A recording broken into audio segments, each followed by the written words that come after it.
Vamos a hablar de un tema trillado pero de actualidad, que es la Asamblea Constituyente. Bueno, yo fui constituyente el año 78, lo que hicimos la Constitución del 79, fue uno de los 100 que fue elegido para eso. Pero antes de comenzar a detallar eso, quiero comenzar diciendo de que hace pocos días se murió Morales Bermúdez y sentí mucha indignación al ver que la gente que había sufrido su propia dictadura, la deportación y la cárcel de muchos de sus correligionarios, aunque no fueran de izquierda, después le dicen que es el padre de la democracia, el que aperturó la democracia en el país, el que hizo posible. Entonces ahora le vamos a demostrar que no es así, que fue un dictador, un tirano que precisamente dio un golpe traicionando su propia institución, ¿no? Y que a partir del golpe de Morales Bermúdez comenzó en el país a hacer casi una institución los arreglos con el Fondo Monetario Internacional, cosas que los gobiernos anteriores, especialmente el gobierno progresivo de Velasco, nunca hizo. Entonces él dio un golpe el 29 de agosto, si mal no recuerdo, del año 75. Yo en ese momento me encontraba preso. ¿Por qué estaba preso? Porque precisamente pertenecía a una corriente política que era el Partido Socialista de los Trabajadores, que dentro de sus análisis estaba de que venía un golpe contra Velasco. Y entonces intentamos pararlo y comenzamos denunciando que venía el golpe y que había que pararlo. Y había que pararlo por las experiencias que habíamos visto en el golpe de Chile, en el golpe antes de Goulart, en el golpe de Arbenz y todos los golpes que hemos visto. Porque no sean los golpes por deporte, se dan para interrumpir un proceso y tirar abajo lo que se avanzó, porque valgan verdades que aunque fuera un gobierno progresivo, Velasco no nos regaló nada. Todo lo ganamos luchando. Los gobiernos no regalan nada. Lo que determina ¿cómo se llama? Triunfos y también las derrotas o los empates tiene que ver con la lucha fundamentalmente. Y todo lo que ganamos con el gobierno de Velasco no fue un regalo de nadie.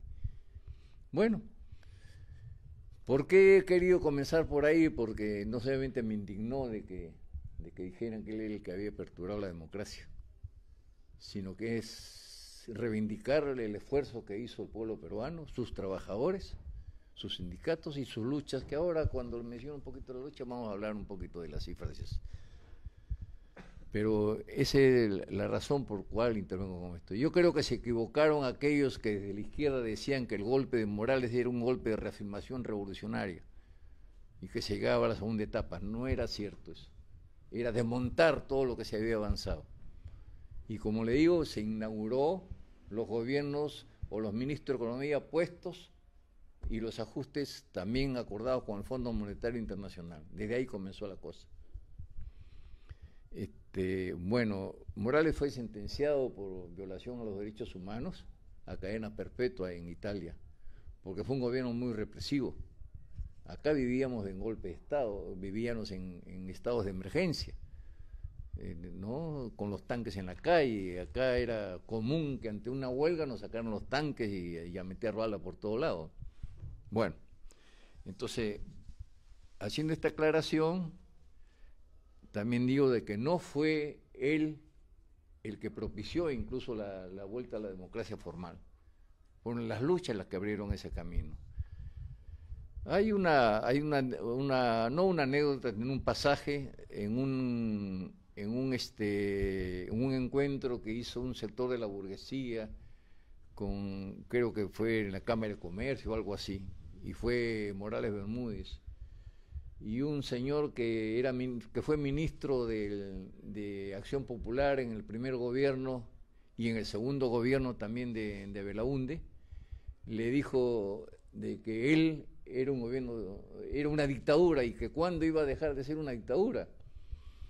Entonces él le respondió: yo me voy cuando me dé la gana. ¿Por qué resalto eso? Porque no estaba en sus planes irse o preparar la salida democrática, como dicen algunos embusteros, sino su consigna era quedarse todo el tiempo que pudiera, ¿no? Pero una cosa son los que desean los gobiernos, ya sean de democracias formales o dictaduras, y otra cosa es las necesidades de las masas. Y con última instancia, los que nosotros creemos en las luchas de los trabajadores y de los pueblos, confiamos 100% en lo que hacen ellos. Y echan abajo todas las pretensiones de los que quieren perennizarse en los cargos y en los gobiernos para seguir aplicando una política en contra. Bueno, este gobierno orquestó un ajuste económico en el año 76, había un ministro civil de Economía, un tal Piazza, Walter Piazza, y metió un ajuste del 50% de la gasolina de aumento y un montón de cosas más. Lo que más recuerdo fue el aumento del combustible, así, y una serie de medidas, ¿no? Una serie de medidas. Entonces, la presión fue tal que el ministro renunció. Y renunció porque amenazamos con convocar un paro nacional, que pasó a la historia ese paro. El paro del 19 de julio de 1977. Bueno, los que posiblemente tengan mi edad un poco menos pueden recordarlo, si no vean las imágenes, fue un levantamiento pueblo. No solamente fue un paro de los obreros, fue un paro de los pobladores, de los estudiantes. Es más, yo siempre repito que en la avenida Belaúnde con Túpac Amaru hay un monumento en homenaje a los 4 o 5 compañeros que fueron asesinados ahí cuando estaban concentrados, ¿no? Y esos eran pobladores, no eran trabajadores, no eran nada, no eran parte del movimiento sindical. Pero lo que quiero reseñar con eso es que a la convocatoria de los gremios obreros salían los pobladores, salían los estudiantes. Por eso yo le llamo un paro pueblo, porque iba más para allá de las acostumbradas fuerzas sindicales.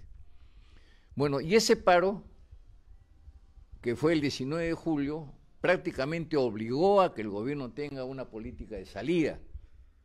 Y entonces después, en el mensaje de julio, habla de la posibilidad de convocar una asamblea constituyente. Y el 30 de julio de ese mismo año recién convoca asamblea constituyente. El gobierno creía que con eso podía parar las luchas, pero se equivocó por completo. La convocatoria a la asamblea constituyente le echó más leña al fuego. Acá tengo unas estadísticas, pero para no cansarlos en las cifras, solamente les quiero decir que en el año del paro del 19 de julio de 1977 participaron 450.000 trabajadores, más contándole, incluso sin contar los pobladores, sin contar los estudiantes. Y después que convoca a la Asamblea Constituyente, en plena campaña electoral, se convocó un paro para el mes de mayo, si mal no recuerdo, no, el 25 de abril creo que fue. Y nos tocó a nosotros un programa, porque como había sido expropiada la prensa, los candidatos hablábamos en la televisión, libremente, entre comillas, 15, 20 minutos. Entonces me tocó hacer una presentación en un canal junto con Hugo Blanco, y entonces Hugo Blanco comienza, y Manuel Escorza también creo que fue. Bueno, pero Hugo Blanco dice, esta vez no vengo a hacer campaña electoral, esta vez vengo a decirles que hay un paro mañana y que todo el mundo tiene que acatar el paro. Si en el paro del 77, que fue tan histórico y tan profundo y tan fuerte, participaron 455.000 personas, en el paro del mayo, en pleno proceso electoral, participaron 1.800.000, obreros nomás, y también sin contar a los pobladores. Es decir, que se hizo como una maniobra para parar las luchas, la convocatoria de la Asamblea Constituyente le salió al revés, y los invito después a que vean la cantidad de conflictos que se dieron después de eso. No pudo pararlo. Entonces, de ahí que haya querido abrir los procesos electorales para poder tener una salida democrática, no es cierto. Ahí fue una dictadura derrotada por el movimiento obrero y popular. ¿Por qué he hecho toda esta introducción? Porque de alguna manera tiene que reflejarse lo que estaba pasando en el país. Y se reflejó en los resultados electorales. Se reflejó en los resultados electorales. En los resultados electorales, la izquierda, que anteriormente en los procesos electorales últimos que había participado había sacado 1 o 2%, entre las distintas corrientes sacamos arriba el 30%. Del 30%. Y más que eso, era el ánimo con que las masas veían a sus candidatos que salían en la televisión, pero hablar, bueno, eso no lo pudo soportar la dictadura, y este señor que dicen que fue democrático, deportó a los candidatos. Acá se hizo un proceso electoral deportando candidatos, ¿no? Fue deportado Blanco, Ledesma, Napurí, Díez Canseco, y ahí es donde se descubre que había el Plan Cóndor, porque los llevan secuestrados a la Argentina para entregárselos a Videla, para que los asesine allá en el acuerdo que había en el Plan Cóndor. Afortunadamente vieron un avión de la Fuerza Armada Peruana en un aeropuerto y corrió rápido como reguero pólvora la noticia, y se le pudo tomar fotos y todo eso, y eso lo salvó a la gente. Lo salvó. Bueno, todos salieron elegidos, todos los que fueron deportados salieron elegidos. Y ese 30% fue muy representativo. Los que iban representando a los trabajadores a esa asamblea constituyente, les voy a mencionar algunos cargos que tenían. Por ejemplo, estaba el presidente de la Confederación General de Trabajadores del Perú. Estaba el presidente de la Federación de Mineros y Metalúrgicos del Perú. Estaba el presidente de la Federación Bancaria. Es decir, la flor y nata de los dirigentes sindicales que habían sido puestos por los trabajadores. El que sacó más votos en esa oportunidad fue Hugo Blanco, después de haber estado deportado durante mucho tiempo. Fue la sorpresa, fue el tercero más votado. El único partido que se abstuvo a participar por la derecha fue Acción Popular, y por la izquierda el maoísmo. El maoísmo decía de que eso no servía para nada, de que la constituyente, más que constituyente, eran prostituyentes, que eso era una traición participar en los procesos electorales y algo así. Bueno, después se tuvieron que comer sus palabras, porque en el próximo proceso electoral, que fue al año siguiente, tuvieron que intervenir como por un tubo. Otra prueba de que no querían incluso de que la transferencia del poder, era de que en los borradores de la Asamblea Constituyente, los primeros hablaban de convocatoria de elecciones, con fecha incluso. Pero ahí hubo una discusión bastante interesante, y les digo por qué razón. Porque la Asamblea Constituyente es la ley de leyes, es la que va a ser el trazo fundamental de lo que se quiere en un país, Por ejemplo, se puede decir, nosotros vamos a pintar los cerros de vegetación verde, pero no se dice cómo va a ser, no se dice qué tipo de vegetación vamos a poner, ni nada, sencillamente enuncia. Y después dice, conforme a ley, y por ahí viene la cosa, ¿no? Bueno, pero decíanlo todos los borradores de la Asamblea de la primera los primeros borradores de la Asamblea Constituyente hablaban de de convocatoria de elecciones generales. Es más, había una distorsión ahí hasta de la democracia formal. ¿Cómo podíamos nosotros ser una isla democrática, entre comillas, ahí discutiendo los problemas del país y tener una dictadura vigente? No sabíamos si la dictadura iba a aceptar o no iba a aceptar la Constitución. Entonces, hicimos una propuesta muy clara y que no tiene nada de sectaria, y solamente la entendieron algunos y otros no. Dijimos, pero acá hay un problema. Lo único que ha emanado el pueblo como mandato popular somos los representantes en esta asamblea. La dictadura militar le eligieron 4 tanques. Entonces le corresponde a esta asamblea gobernar. y dar de baja a la dictadura militar. Por supuesto, ahí se demostró que la derecha no estaba dispuesta ni siquiera a ser coherente con la democracia burguesa. Porque por elementales, si yo tengo una dictadura que no fue elegida por nadie, en retirada, y había la única instancia democrática, esa asamblea, tendría que haber asumido. Y si Haya de la Torre se creía tan demócrata, pues tendría que haber respetado lo que había decidido la gente. Lo otro no había sido consultado por nadie. Bueno, esa es la historia de la Asamblea Constituyente, porque se hizo todo. ¿Qué recogió esa Asamblea Constituyente? Recogió las reivindicaciones que habíamos logrado en estos años de lucha, porque valgan verdades, entre el golpe militar del año 68 a 1975, se constituyeron más sindicatos que en toda la historia del Perú, porque comenzó un proceso de industrializar el país. Yo trabajaba en planta de ensamblaje de automóviles, y habían fábricas grandes como Morabeco, que tenía 10.000 trabajadores, Batarrima 10.000 trabajadores, fábricas que hoy no existen, Pero ese era lo que había. Lo otro, le dimos el voto a los analfabetos, porque acá los analfabetos no votaban, y acá en el Perú había una buena cantidad, y eso también es antidemocrático, ¿no? También aprobamos ahí la estabilidad laboral.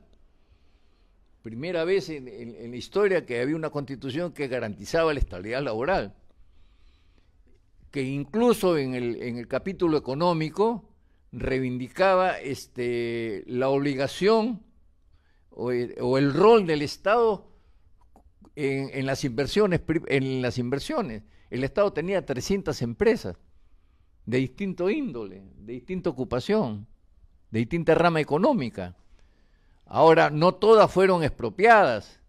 Muchas de esas empresas habían sido abandonadas por los empresarios y el Estado las había asumido. O se habían adquirido créditos que no habían pagado y el Estado tuvo que después asumirla. Una de ellas, por ejemplo, fue Morabeco. Bueno, pero eso a lo mejor lo tratamos en otra oportunidad. Pero eso era lo que había y eso fue lo que pasó ahí. Entonces, era una asamblea que recogió todos los avances de lo anterior. Por supuesto, con una constitución como esa, cuando ya viene el gobierno de Fujimori, no podía privatizar todas las 300 empresas porque estaban ahí, que el rol del Estado tenía ese rol promotor. No podían hacer nada, entonces se vio obligado a dar un golpe de Estado, un autogolpe. Y después se ve, de acuerdo con la OEA, que siempre son los que se ponen de acuerdo con los golpistas o con los gobiernos de turno, entonces convocaron a la Asamblea Constituyente. Entonces de ahí es donde nace ya la Constitución de 1993. Pero en esta Constitución de 1993 no se abstuvieron de participar muchos partidos. Por ejemplo, el APRA no participó. Acción Popular tampoco participó. Participó un engendro que había hecho el fujimorismo que le llamó Nueva Mayoría, con que el presidente era Yoshiyama, que hoy está preso por corrupto, y participó los moralizadores de ¿cómo se llama? Fernando, sí. Fernando Olivera.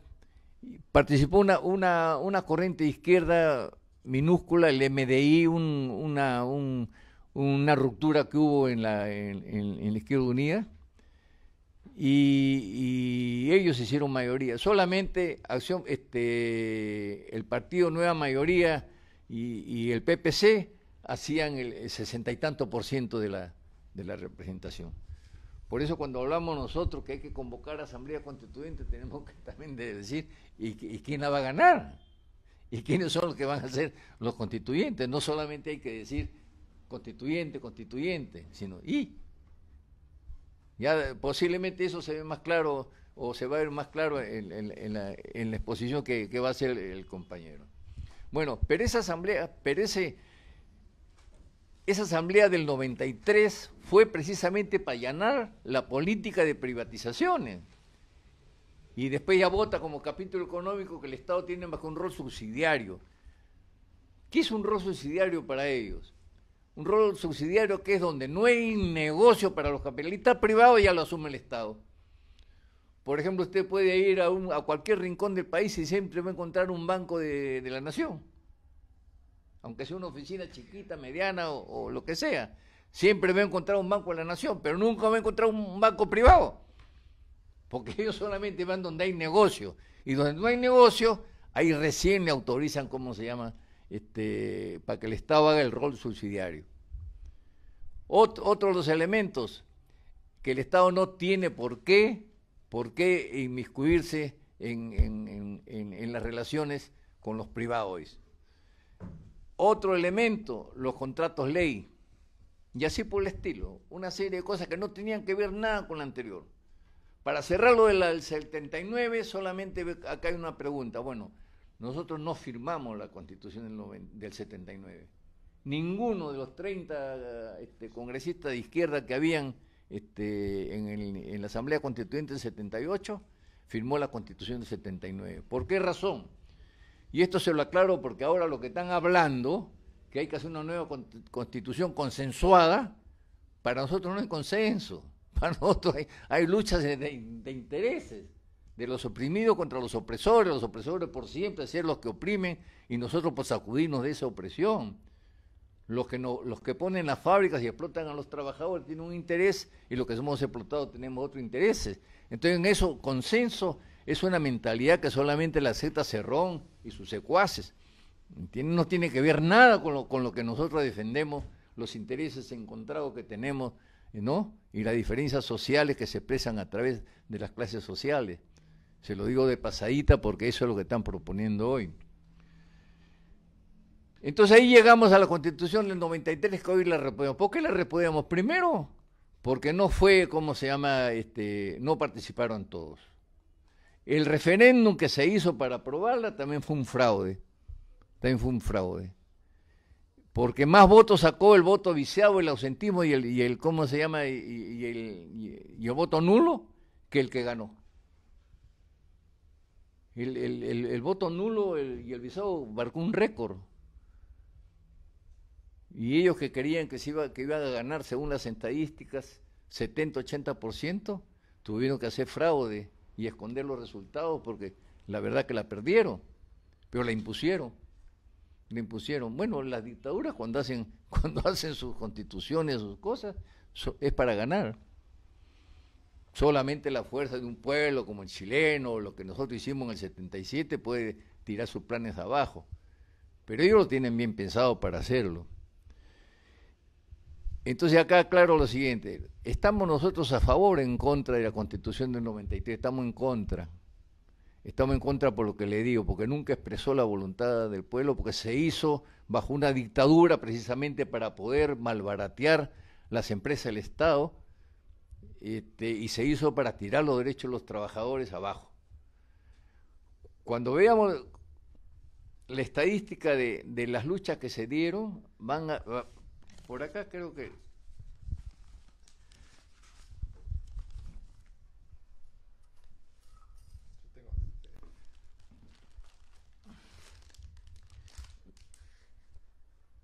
Bueno, no perdemos más el tiempo, ya después conversaremos eso. Solamente quiero decirles, por ejemplo, hoy es muy fácil armar sindicatos. Claro, pero sindicatos que no sirven para nada o muy poco. Si ustedes hacen las comparaciones de las luchas que había en el 77, 78, 80 con Belaúnde y esto, tenemos 700 huelgas, 800 huelgas al año, cientos de miles de trabajadores en la pelea. Vean ustedes las estadísticas de la huelga de este año, son 40 huelgas, 50 huelgas, y tenemos fábricas donde hay 6 sindicatos, y según ellos hay que democratizar la actividad sindical, pero eso no es democratizar la libertad sindical, es precisamente acogotar a los trabajadores y diseminarlos para que no tengan capacidad de respuesta. Y eso es lo que están haciendo. Bueno, y todo eso lo protege la Constitución. Entonces, por eso queremos cambiarla. Pero acá también hay otro problema. Algunos dicen que no hay necesidad de cambiarla. Bueno, depende. los que se han beneficiado con esta política económica neoliberal abierta, por supuesto que no quieren cambiarla. Nos dieron una paliza y ahora no quieren los tipos perder nada de lo que lograron. Acá yo, sin exagerar, yo creo que acá había un proceso revolucionario abierto y que precisamente porque no hubo una conducción adecuada es que se perdió. Al menos no soy el único que dice eso. Hay varios historiadores que tienen más capacidad intelectual que yo y opinan lo mismo. Y yo que he vivido esas épocas he visto lo que era la clase trabajadora. Y están las cifras. Veanlo ahí. 700, 800, 900 huelgas con Belaunde. Yo recuerdo cuando tuve una entrevista con Belaunde, me dijo, parece que usted ha estado esperando que llegue yo para hacer toda la huelga del mundo. Digo, soluciones. Nosotros somos locos, no peleamos por gusto. Bueno, a lo de ahora hay una diferencia total. Entonces, acá le están metiendo a la gente camarón. Primero, no es cierto que no hay que cambiarla. Nadie ha escrito sobre piedra. Todo se puede cambiar cuando uno quiere cambiarlo. El otro embuste, que no se puede hacer nada si no se cambia. Que en el mejor romance, si no se puede hacer nada, si no se cambia, no hay que hacer nada hasta dentro de 3 años. Porque 3 años no demora lo que han demorado en Chile para hacer la Constitución. Primero la convocatoria al referéndum, después la convocatoria al esto, y ahora 1 año más para que elijan esto. Es decir, que de acuerdo a ellos, no se puede hacer nada hasta dentro de 3 años. Nosotros creemos que los trabajadores, con su fuerza y su lucha, tienen las puertas, las llaves para abrir todas las puertas que sea. Entonces, mienten cuando dicen que no se puede hacer nada. Y mienten cuando dicen que no se puede cambiar. Todo es perceptible de cambiar. La vida es eso. La vida es eso. Lo que pasa, como te digo, como le digo, que los tipos se han beneficiado con esta política. Le ponen un montón de argumentos. Agárrese 30 años de crecimiento, pero nunca te dicen cuántos son los cuadros de miseria. Antes no habían contratos privados, contratos individuales. Ahora hay contratos individuales, el 75% de los trabajadores están en la informalidad. Y eso parece mentira. No se puede hacer ni planes de nada. Por ejemplo, ¿qué plan de pensiones vamos a discutir cuando el 75% de la población económicamente activa no aporta? Y por supuesto los patrones tampoco aportan. ¿Qué más quieren? Que siga la informalidad. Y por la informalidad es que siguen haciendo las exportaciones, tirándose todos los impuestos y violentando un montón de cosas. Bueno, entonces tenemos ahí. El que dice que no se puede hacer nada si no se cambia la Constitución es un mentiroso. Es un mentiroso. Porque está diciendo no peleemos hasta que se cambie todo esto. No. Incluso para que se cambie la cosa a 1, 2, 3 artículos, lo que hay que cambiar depende de la fuerza de los trabajadores. Depende de eso. Pero acá tenemos otra tragedia. No tenemos los organismos que representan a los trabajadores. Las centrales sindicales son compañeras de corso, de ¿cómo se llama? Del corso entreguista que hay con los gobiernos de turno.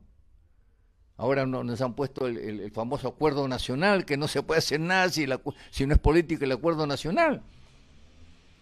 Que salió un decreto que favorece algo a los trabajadores y el primer cuestionamiento dice, no se ha discutido con la Comisión de Trabajo. ¿Quién dice entonces? Bueno, pero eso tenemos que verlo así. Eso no es cierto que hay que cambiarla todo para poder hacer algo. Yo creo que incluso hasta para cambiar algo, todo depende qué fuerzas podemos desarrollar y qué organismos estamos construyendo. Ahora, ¿por qué hay que cambiarlo? Bueno, eso lo sabe todo el mundo. No hay necesidad de ser constitucionalista ni cosas por el estilo, porque en última instancia la Constitución es el arma política. Por eso se llama la Constitución Política del Perú. No es un recetario de... Ahora, los que dicen que no se puede hacer nada, eso no es cierto tampoco. Porque si es que estamos supeditados a que nos autoricen a pelear, entonces recién vamos a pelear. No, no es así. Siempre primero la pelea, primero es el hecho y después viene el derecho. Por ejemplo, no podría haber condena a la delincuencia si no existe la delincuencia primero. Y no podría haber, como se llama, tal cosa si primero ya, cuando Hugo Blanco tomó las tierras del Cusco, ya hasta las tierras estaban tomadas. Y la Constitución decía que no había que tomar las tierras. La Constitución dice un montón de cosas, dice. Tiene para todos los gustos. Por ejemplo, el primer artículo de la Constitución que dice, la persona por encima de todo. ¿Eso es cierto? Acabamos de tener una pandemia que vemos que no es así. Que no es así. La Constitución también dice de que la prioridad la tiene la agricultura. ¿Qué prioridad tiene la agricultura acá? Acaban de subirle el abono de 60, 70 soles a 300 soles y pico. Y los campesinos siguen cobrando un sol por la papa y 20 centavos por la papa en su lugar y tienen que estarse pudriendo las cosas ahí. ¿De dónde viene todo eso? Lo que les quiero decir, que estos tipos que pretenden o que dicen esto, tienen una total desconfianza en lo que puede hacer el movimiento de masa. Y acá nosotros podemos sacar muchos ejemplos que sin conducción o lo que sea sale la gente a la calle y se lleva por delante lo que tiene. Si acabamos de tener el año pasado 2, 3 gobiernos en 15 días. ¿Y quién fue? ¿Quién se puso de acuerdo? Sencillamente se convoca a la gente sale a la calle, eso tiene su lado positivo y también tiene su contrario. ¿En qué sentido? Que es perfecto que salgamos a la calle, pero no dejamos sembrado nada de organización. Entonces, cuando viene otro conflicto, volvemos a salir a la calle, como ahora, por ejemplo. Ahora todos decimos, con razón, ¿no?, que se vayan todos. Bueno, pero no nos ponen a pensar, ¿y quién los reemplaza? ¿Quién reemplaza a este? ¿Quién? ¿El Porqui? ¿Quién? Plata como Cancha, ¿quién? Torsay, Urresti, ¿quién? Vamos a entregar la vida y todo para que después darle el camino a nosotros. Eso quiere decir que no hay que pelear, no, que hay que pelear, pero junto con eso hay que construir nuestras organizaciones. Porque acá realmente el cambio se va a cortar o se va a dar cuando precisamente tengamos las organizaciones que puedan llamar a ese tipo de pelea. Y lo que nos demoremos en construir eso es lo que nos vamos a demorar en hacer los cambios, las transformaciones que necesitamos en el país. Por eso los tipos están procurando que no nos organicemos nunca. Han sembrado en la falsa conciencia y el politicismo en la gente. Todo lo que nos rodea es política, pero han sembrado que no. Bueno, y desgraciadamente algunos comportamientos como los que vemos nosotros hoy en Perú Libre le dan la razón a mucha gente o creen que tienen la razón por eso.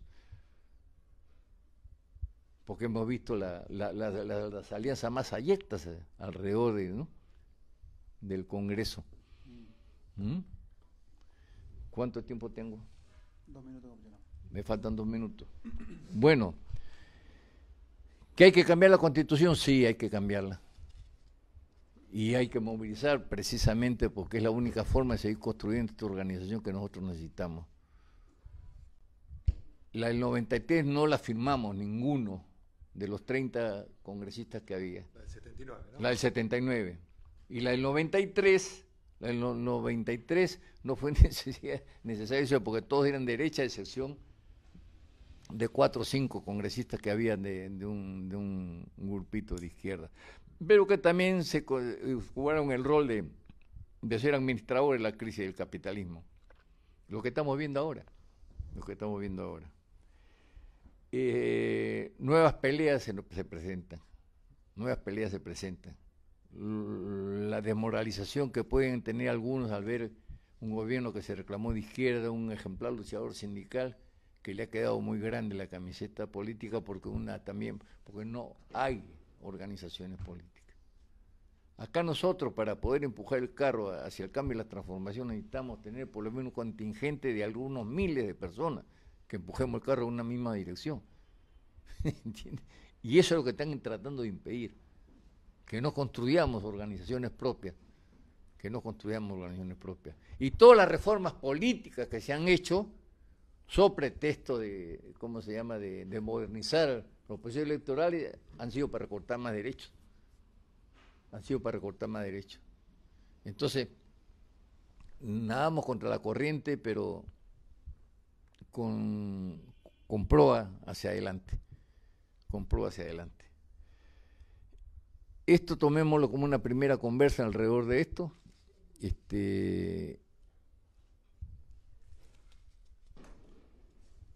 Y creo que por hoy está bien para comenzar, ¿no? Que no nos equivoquemos, que digamos que la Constitución no soluciona todo, como dice, porque la Constitución es letra muerta, en muchos de los casos.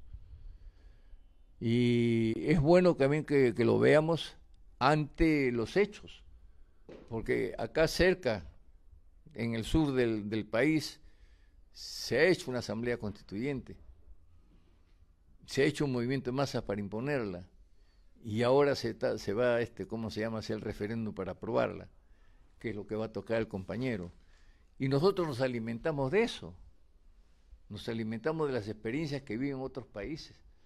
Eso no son propiedad de ningún país, son propiedad de todos los que ansiamos el cambio y la transformación, y un gobierno de los trabajadores que marque un rumbo distinto. En otras palabras, el socialismo. No del siglo XXI. Socialismo hay uno solo, el socialismo obrero. Gracias.